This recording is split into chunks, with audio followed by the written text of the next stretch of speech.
حضرت بلال بن رباح۔ حضرت بلال رضی اللہ تعالی عنہ اللہ کے راستے میں اپنے نفس کی قطعاً پرواہ نہ کرتے تھے، اور یہ اپنی قوم کے نزدیک بہت بے قدرے تھے۔ لوگوں نے انہیں پکڑا اور لڑکوں کے حوالے کر دیا۔ لڑکے انہیں مکہ کی گلیوں میں چکر دیتے پھرتے، اور ان کی زبان پر عہد کا کلمہ جاری تھا کہ اللہ ایک ہے، اللہ ایک ہے۔ حضرت بلال کے ساتھ کچھ مسلمانوں کو مشرکین نے پکڑا، لوہے کی زرہیں پہنائیں اور سخت دھوپ میں ان لوگوں کو تپایا۔ ان میں سے سوائے حضرت بلال کے مشرکین کی ان کے امور میں بظاہر اطاعت کر لی، مگر حضرت بلال رضی اللہ تعالی عنہ کو اللہ کے راستے میں اپنے نفس کی قطعاً پرواہ نہ تھی، اور یہ اپنی قوم کے نزدیک بہت بے قدرے تھے۔ لوگوں نے انہیں پکڑا اور لڑکوں کے حوالے کر دیا۔ لڑکے انہیں مکہ کی گلیوں میں چکر دیتے پھرتے تھے، اور ان کی زبان پر عہد کا کلمہ جاری تھا کہ اللہ ایک ہے۔ حضرت مجاہد کی حدیث میں اس طرح ہے کہ ان چاروں حضرات کو لوہے کی زرہیں پہنائی گئیں، پھر ان کو دھوپ میں تپایا گیا۔ دھوپ اور لوہے کی گرمی سے ان حضرات کو انتہائی مشقت اور مصیبت پہنچائی گئی۔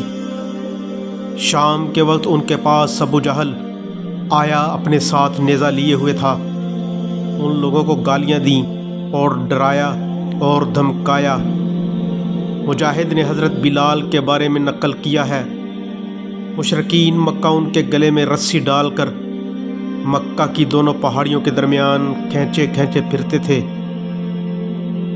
عروہ بن زبیر رضی اللہ تعالی عنہ فرماتے ہیں کہ حضرت بلال رضی اللہ تعالی عنہ بنی جمحہ کی ایک عورت کے غلام تھے۔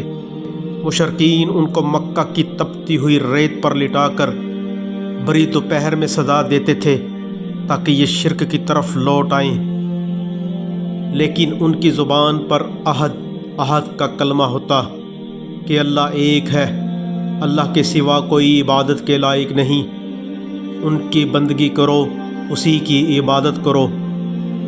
ورقہ ان کے پاس سے گزرتے اور وہ اسی حالت میں عہد کہتے ہوتے تو ورقہ کہتے کہ اے بلال، یہ عہد کا کلمہ کب تک کہو گے؟ یعنی کسی طرح جان بچاؤ، اور لوگوں سے کہتے خدا کی قسم اگر تم لوگوں نے انہیں قتل کر دیا تو میں اس قصہ کو ہمیشہ کے لیے داستان غم بنا لوں گا۔ حضرت عروہ کی ایک دوسری روایت میں ہے کہ ورقہ بن نوفل حضرت بلال رضی اللہ تعالی عنہ پر سے گزرتے اور لوگ انہیں انتہائی سزائیں دے رہے ہوتے، اور حضرت بلال رضی اللہ تعالی عنہ کی زبان پر اللہ کا کلمہ، عہد کا کلمہ جاری ہوتا۔ ورقہ کہتے اللہ اللہ، اے بلال، اس حالت میں بھی اللہ، عہد کا کلمہ جاری ہے۔ اس کے بعد ورقہ بن نوفل امیہ بن خلف سے جو انہیں تکلیفیں پہنچاتا ہوتا متوجہ ہو کر کہتے اللہ عز و جل کی قسم کھا کر کہتا ہوں کہ اگر تم لوگوں نے اسے قتل کر دیا تو میں ان کے قتل کو ہمیشہ کے لیے باعث رنج و الم بنا دوں گا۔ ایک روز حضرت ابو بکر صدیق رضی اللہ تعالی عنہ کا ان پر سے گزر ہوا اور لوگ انہیں سزائیں دے رہے تھے۔ حضرت ابو بکر رضی اللہ تعالی عنہ نے امیہ سے کہا، اس مسکین کے بارے میں تو خدا سے کیوں نہیں ڈرتا؟ کب تک تو یہ تکلیفیں اور ایذا رسانی کرتا رہے گا؟ امیہ بولا کہ اس کو تم ہی نے بگاڑا ہے، اب تم ہی اسے سزا سے چھڑاؤ۔ حضرت ابو بکر صدیق رضی اللہ تعالی عنہ نے فرمایا، ہاں میں یہ بھی کروں گا۔ میرے پاس ایک حبشی غلام بہت ہی پھرتیلا اور ان سے زیادہ کاروبار کرنے والا ہے، اور تیرے دین پر پکا ہے، ان کے بدلہ تجھے میں وہ دے دوں گا۔ امیہ نے کہا، مجھے وہ منظور ہے۔ حضرت ابو بکر صدیق رضی اللہ تعالی عنہ نے فرمایا، جا وہ میں نے تجھے دیا۔ حضرت ابو بکر صدیق رضی اللہ تعالی عنہ نے اس غلام کو امیہ کے حوالے کیا۔ اور حضرت بلال رضی اللہ تعالی عنہ کو لے کر آزاد کر دیا۔ اس سے قبل کہ حضرت ابو بکر صدیق رضی اللہ تعالی عنہ مکہ معظمہ سے ہجرت فرمائیں، 6 اور غلاموں کو جو اسلام لائے جانے کی وجہ سے تکلیفیں دیے جا رہے تھے خرید کر آزاد کیا، اور حضرت بلال ان میں سے 7ویں تھے۔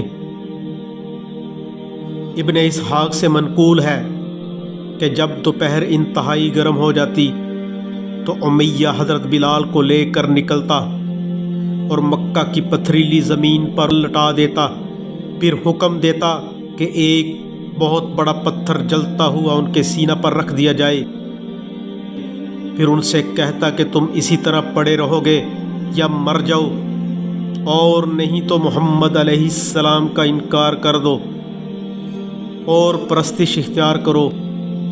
حضرت بلال رضی اللہ تعالی عنہ اس مصیبت میں بھی احد احد، اللہ ایک ہے، اللہ ایک ہے، اللہ وحدہ لا شریک ہے، اسی کی عبادت کرو، وہی بندگی کے لائق ہے۔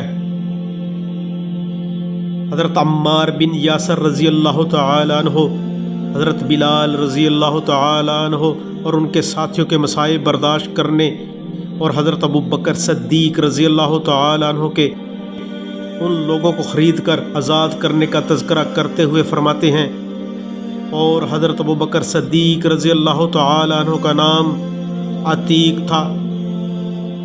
ان شعر کا ترجمہ اس طرح ہے: حضرت بلال اور ان کے ساتھیوں کی جانب سے اللہ تعالی عتیق یعنی ابو بکر صدیق کو جزائے خیر دے اور ابو جہل کو رسوا کرے۔